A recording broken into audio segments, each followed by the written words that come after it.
Have you ever wanted to adjust a downloaded tune and were greeted with this message? Well, I'll be teaching you how to reverse engineer any downloaded tune. Let's get started right away. For upgrades, buy a new car and make sure the parts value is 0. Install and remove the downloaded tune of your choice. Now go to upgrades and choose every part that's marked as owned. After you do that, for every upgrade category, your car should have the exact same parts, PI, weight, and power of the original tune. Now let's get into tuning. For this part, you need to enable the telemetry in the in-game settings. There's also more advanced telemetry that you can get access to using the data out feature. I put the links on how to use this in the description. Here's what it looks like when you do it correctly. I recommend that you use 2 cars. One of these cars with only upgrades, we call it test car, and the other with the tune installed. This way we can match the settings much easier. I used an all-wheel drive car with every tuning setting being adjustable. We need a good place to run our tests. I recommend the abandoned airstrip because it's almost completely flat road. Then, for some tests, create a drag strip blueprint with fixed time and clear weather conditions. Now, let's get to unlocking. For some steps, you must do them in the same order as I do. Tire pressure and camber are dead giveaways. Just open telemetry and you see them both in the tires tab. Apply these settings to your test car. If the camber value is slightly off, like in this case, 0.02, that means the tune has tow in or out. Adjust it until it matches the original tune. For caster, turn your wheel all the way to the left or right and write down the front camber values. Now, change your caster until you match those numbers. Now, we move on to gears. I recommend metric units and using a manual transmission. Shift into the reverse in the tuned car and write down your maximum top speed. Now change your final drive until you match the same speed in your test car. It's the same process with every other gear, just top them out and match the top speed. However, in your final gear, you might notice that your top speed is different. That's because of aerodynamics. In Horizon 4, it was typical to see the front aero maxed out, and that's the same in Horizon 5. Adjust your rear aero until you match the top speed with your tuned car. Now, onto suspension. Getting your tuned car in fast travel to the drag strip. If you check your advanced telemetry, you will notice that it always puts you in the exact same position. However, ride height changes your position Y along with your yaw. Write these 2 numbers down. Then, get in your test car. In our case, you see both position Y and yaw are lower than the tuned car. The suspension needs to be both higher and angled more upwards. We changed our ride height to 14.5 and 14 as you could see. Both yaw and position Y are now the same as our tuned car.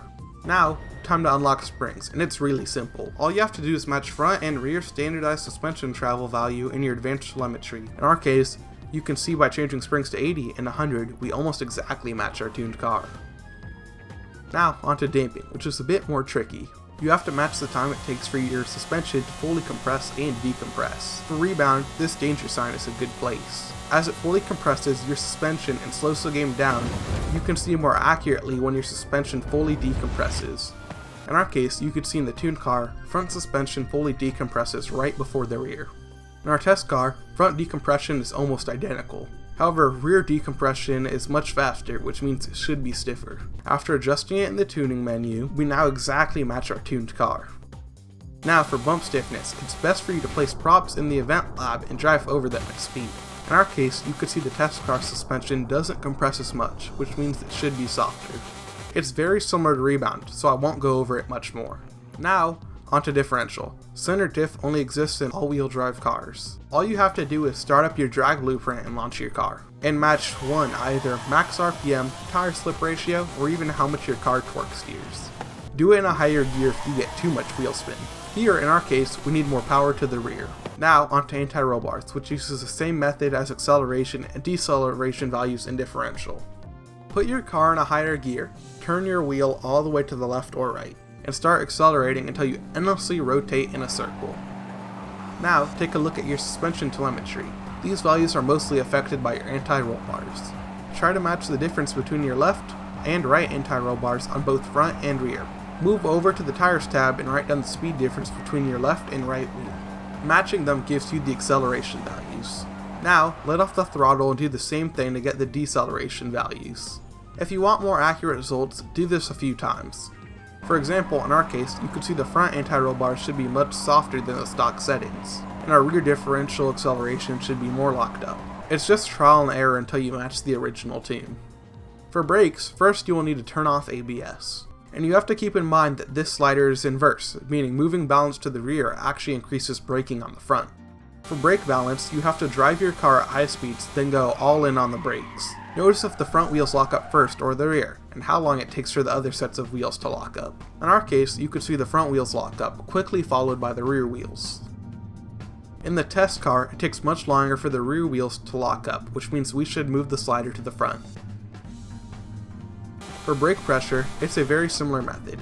If your wheels lock up at a higher speed, it means the tune is using higher braking pressure and vice versa. In our case, the brakes are locking at a much lower speed, so we have to increase the pressure. And then you have it, we successfully unlocked every settings. Now you can adjust the tune to your liking. I tried to make this video as short as possible. If you have any questions, drop them in the comments and I'll try and answer them while the video is still recent.